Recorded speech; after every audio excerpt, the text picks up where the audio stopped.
O Senhor esteja convosco. Proclamação do Evangelho de Jesus Cristo segundo Marcos. Naquele tempo, Jesus e seus discípulos chegaram a Betsaida. Algumas pessoas trouxeram-lhe um cego e pediram a Jesus que tocasse nele.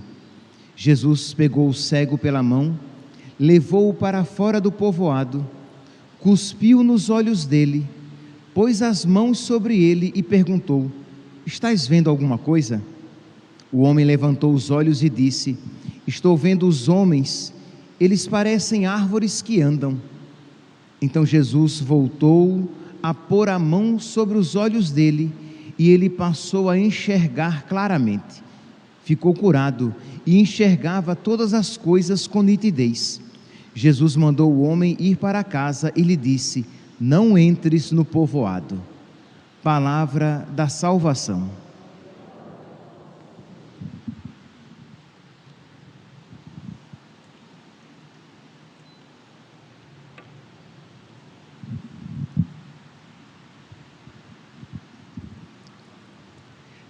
Caríssimos irmãos e irmãs, hoje terei que ser um pouquinho mais resumido.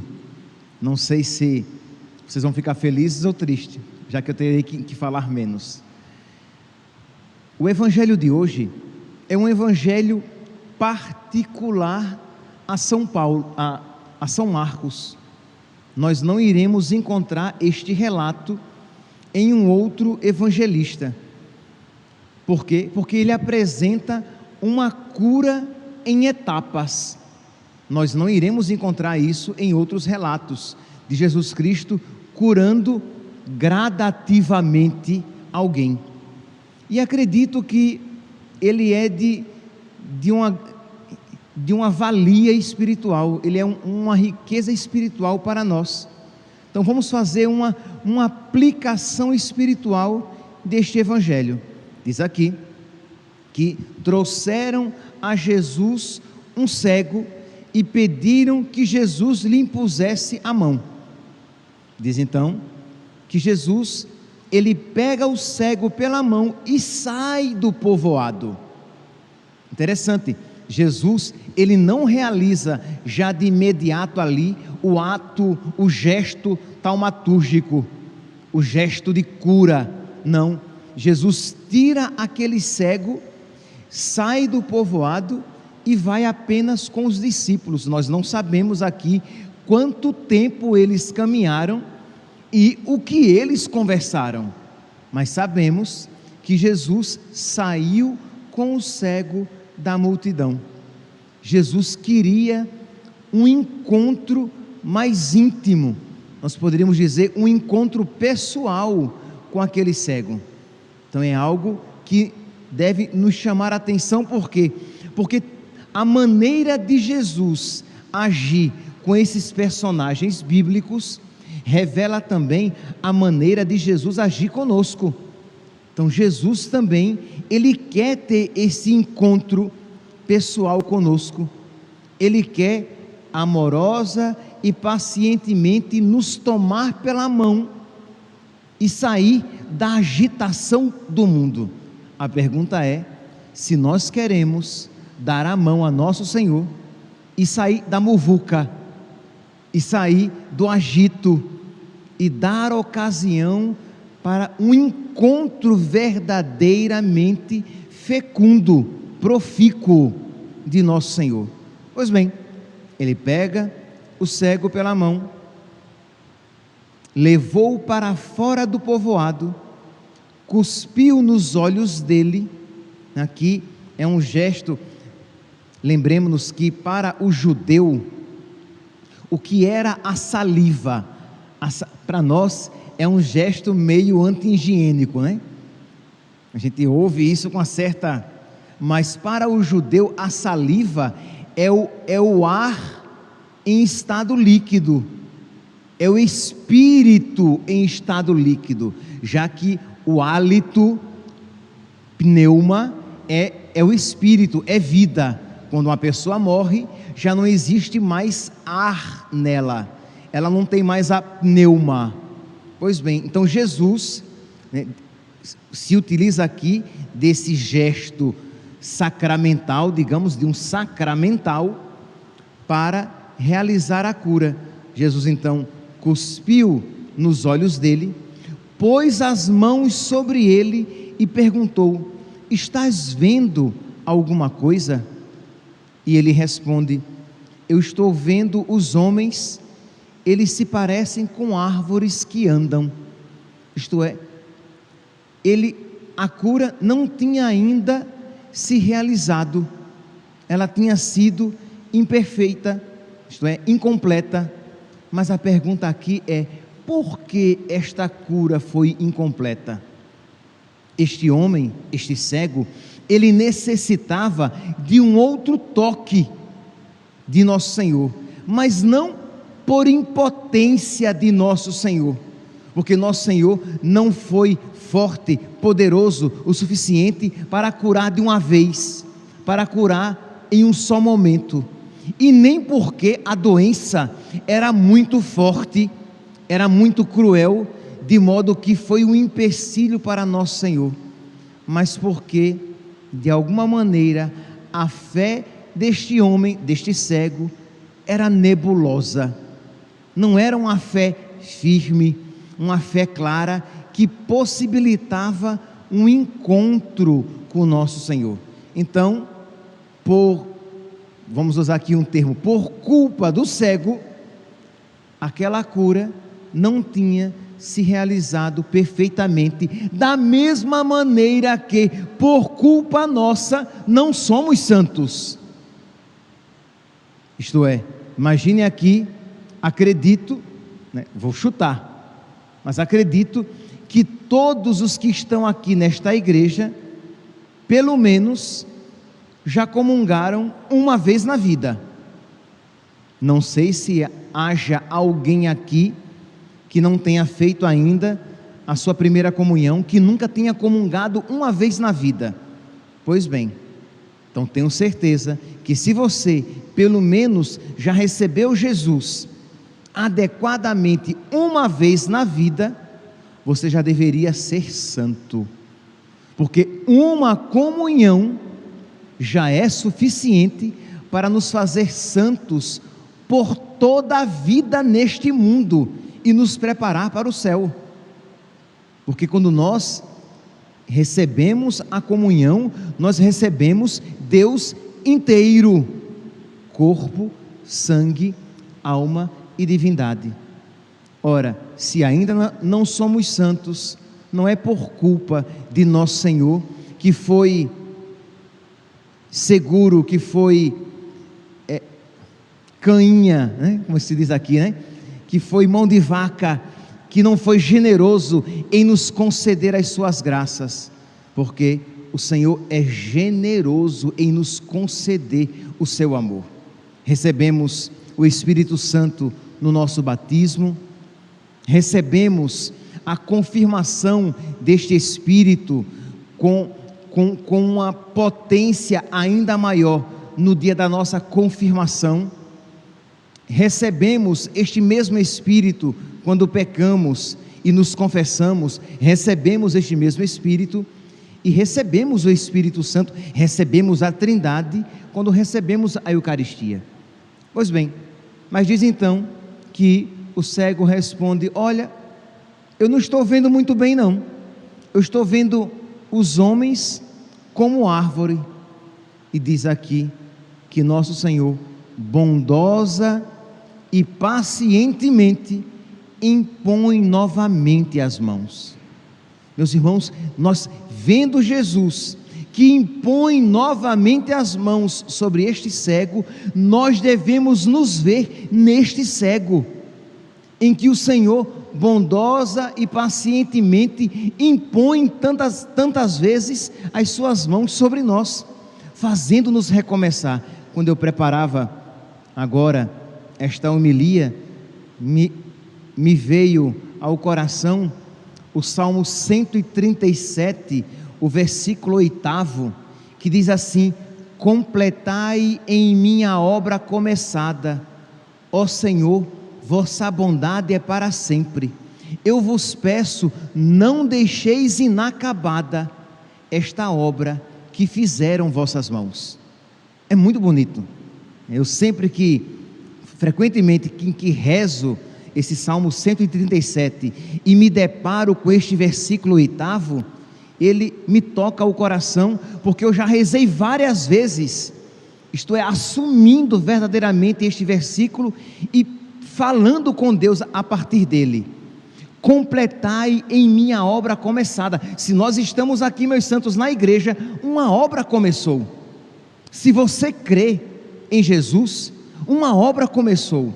Se em algum momento na sua vida já brotou o desejo de abandonar o mundo radicalmente, ou pelo menos, digo ainda, se em algum momento na sua vida já brotou o desejo de abandonar algo do mundo, a obra de Deus já começou. E se em algum momento no seu coração já brotou um desejo de santidade, de amar a Deus com todo o seu coração, com toda a sua alma, com todo o seu entendimento, com todas as suas forças, a obra de Deus já começou, porque você, por você mesmo, é incapaz de isso desejar. Se você, imagine, já sentiu vontade de perder tudo por Cristo, de morrer por Ele, isso é ação da graça de Deus.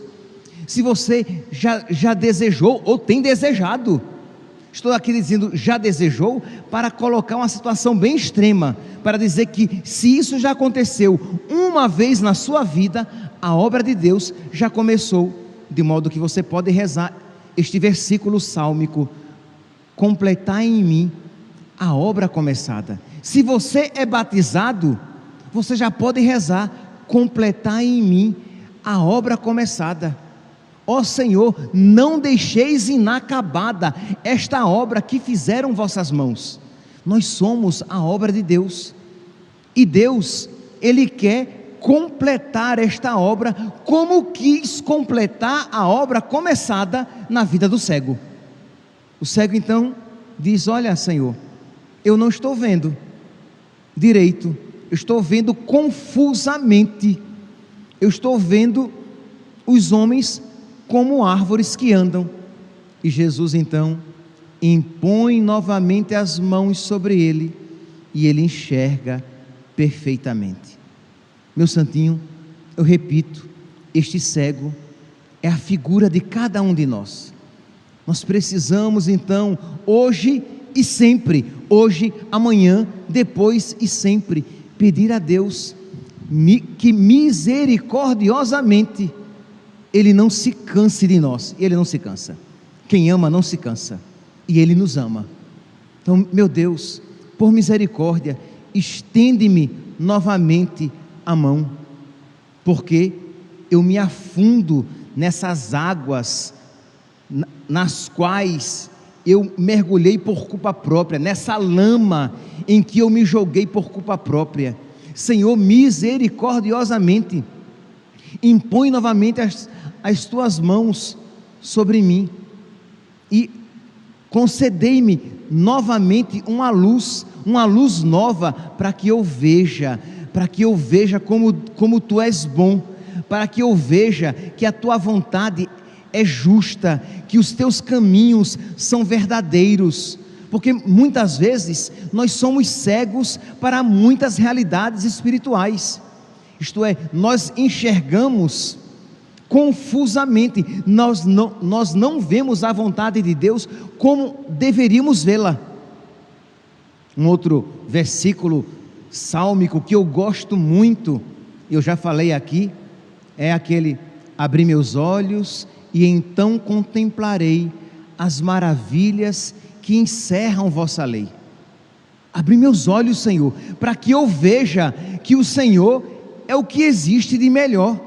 Abri meus olhos, Senhor, para que eu veja que o pecado é mau, que o pecado é feio, que o pecado é desgraça, que o diabo, ele não tem nada de bom para me oferecer, que eu diga como a oração de São Bento: ipsa venena bibas, bebe tu mesmo do teu veneno. Eu não quero o que tu me ofereces, porque o que tu me ofereces é mau, eu quero o que Deus me oferece, porque o que Deus me oferece é bom, é vida, é verdadeiro. Então nós precisamos a cada dia rezar. Se você puder, depois copie este versículo aqui, ou este que eu acabei de falar: abri meus olhos e então contemplarei as maravilhas que encerra a vossa lei.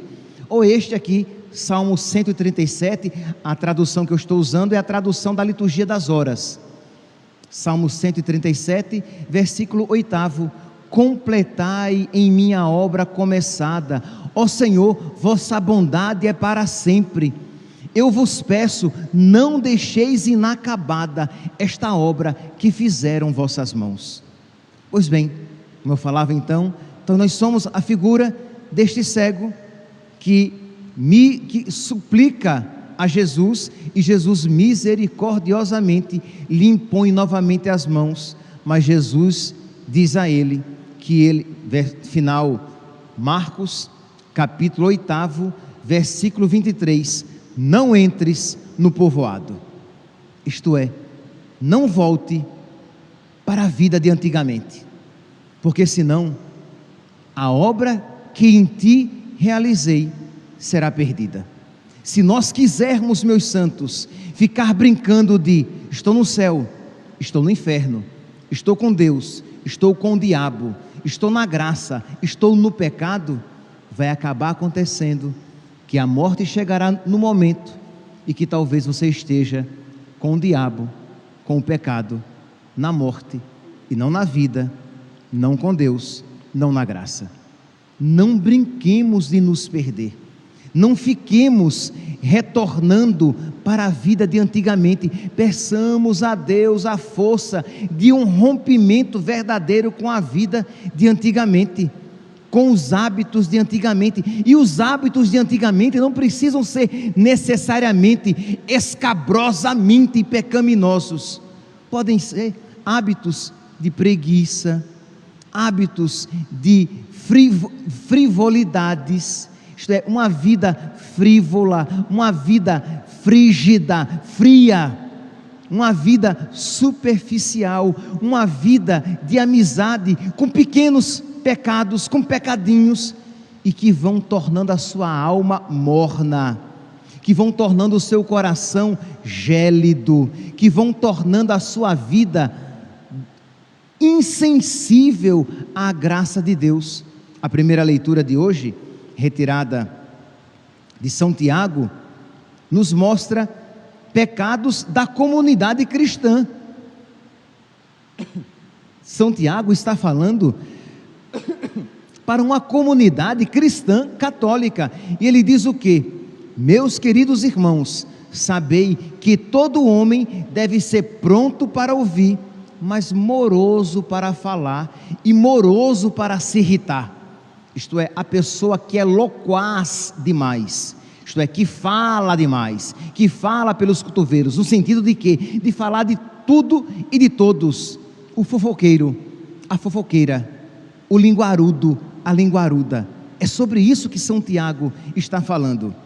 Ora, aqui não é um pecado escabrosamente terrível, mas isso vai minando a sua vida espiritual e tornando a sua alma cada vez mais insensível. Aquela pessoa que é irritadiça, que é grosseira, que com facilidade dá patada nos outros, que é grosseiro, mal educado em casa.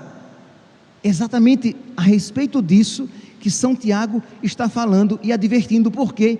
Porque isso vai minando a nossa fé. E continua São Tiago: porque a cólera do homem, a ira do homem, não é capaz de realizar a justiça de Deus. Então são pequenas realidades que precisam ser trabalhadas na nossa vida. E aí ele vai aqui no versículo 22: sede praticantes da palavra e não meros ouvintes. Isto é, você ouve a palavra, você até acha interessante aquela palavra que você está ouvindo, mas você não se debruça sobre ela, você não reza aquela palavra, você não medita aquela palavra, consequentemente você não vai praticar aquela palavra, porque você vai se esquecer daquela palavra. Você vive na muvuca, você vive no agito, você não tem tempo de parar para se encontrar com Deus. Então é claro que você não vai ser praticante da palavra, porque você não vai ter tempo, você culposamente não terá tempo de se debruçar sobre a palavra de Deus, porque a palavra de Deus precisa ser meditada, ruminada, degustada, para que possa ser contemplada e vivida. Então precisamos ter este tempo para dedicar à palavra de Deus. No versículo 26, São Tiago vai trazer mais uma outra realidade. Você pode depois fazer toda a leitura, estou pegando apenas aqui alguns versículos para falar que se você não tiver cuidado com essas realidades, você vai entrar novamente no povoado, isto é, você vai voltar novamente para os hábitos antigos, e a obra começada vai ser destruída. Você não permitirá que Deus complete a obra começada. No versículo 26, então São Tiago diz: se alguém julga ser religioso e não refreia a sua língua, engana-se a si mesmo, a sua religião é vã. Percebe? É uma palavra firme. Ele está falando aqui dos fofoqueiros, das fofoqueiras, das pessoas maldosas. Sabe aquela pessoa que na família sempre tem um comentário azedo, amargo, venenoso, um veneninho, mas é veneno. Aquela pessoa que não segura a língua, que sempre tem uma objeção a fazer.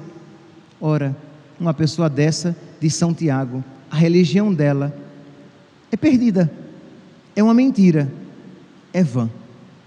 Que Deus, meus santos, que quer nos conceder esta graça, que Deus generosamente recomece a obra começada, e que nós, fortificados pela graça de Deus, nos deixemos trabalhar pelo seu amor. Louvado seja nosso Senhor Jesus Cristo, para sempre seja louvado.